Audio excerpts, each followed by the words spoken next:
Georgia has a lot coming back on defense. We all know that. But this could be Kirby's most talented, best defense yet to come. I know that's crazy to hear, but I'm going to explain by telling you the best defensive players we've had in the 2021 recruiting class, 2022, 2023, and the 2024 class, just to explain to you what we have on the field, but what we also have coming in. All right, we'll start right here with the 2021 class. Here we go. First on the list is Small Munden, who was the #1 athlete in the nation. Yes, he plays linebacker for us, but #1 athlete in the nation, definitely has athleticism. Then you got Xavier Sorey, who's a linebacker as well, #3 athlete in the nation. You've got David Daniel, the #2 safety in the nation. Dumas Johnson, who starts for us, but was ranked the #13 outside linebacker in the nation. He has stepped up well above what his ranking was, so shout out to him.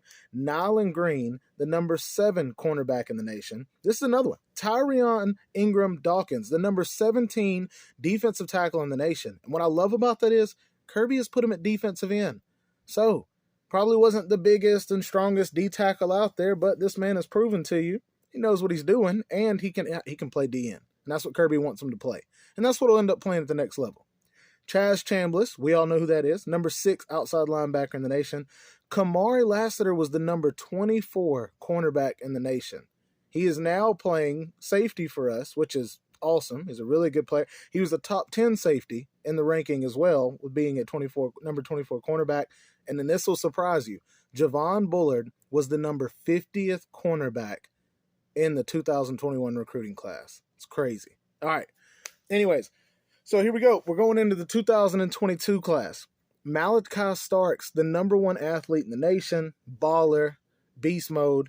Jaheim Singletary, who has transferred to Arkansas, he was the #3 cornerback in the nation. Mikael Williams was the #3 D tackle in the nation. Well, doesn't play D tackle for us. He plays DN.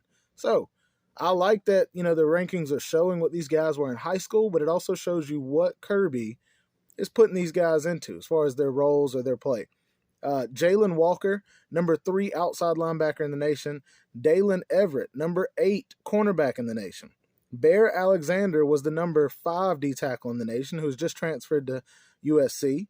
Then you got Marvin Jones Jr., who's the #7 outside linebacker, and he plays outside linebacker and DN for us, which is awesome. Just shows you he's a big body that can move. And then you got CJ Washington, who's the #2 inside linebacker in the nation, who just recently, they just announced that he is going to have to retire from the sport of football due to injuries. He had a neck injury last summer, and it's lingering, and apparently, he's just not going to be able to play football again. So, hate that for him. I know it's a part of the game, but I hate that for him. Going into 2023, Raylan Wilson, #2 outside linebacker.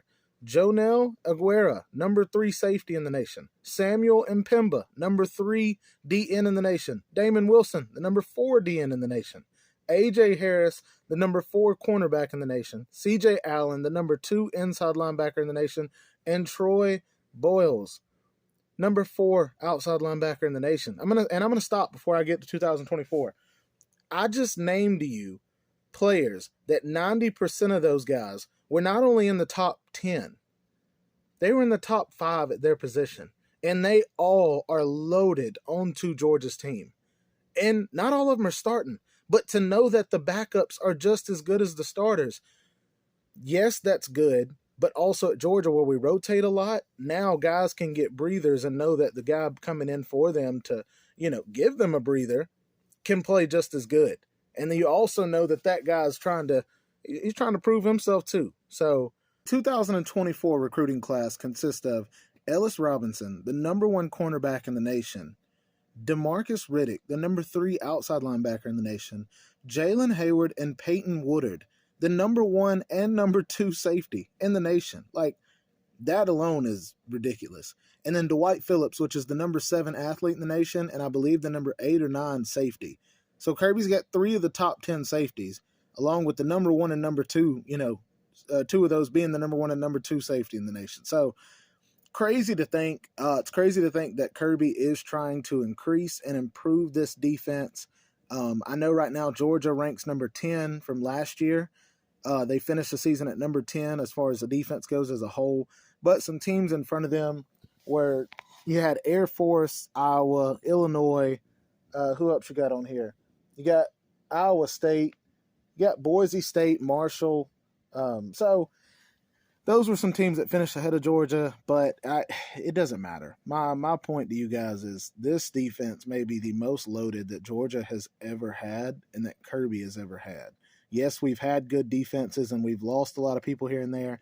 We've broken draft records, all this and that. But this may be the most deep defense Kirby has ever had, and that's going to be really scary for other teams, especially if our offense just is average.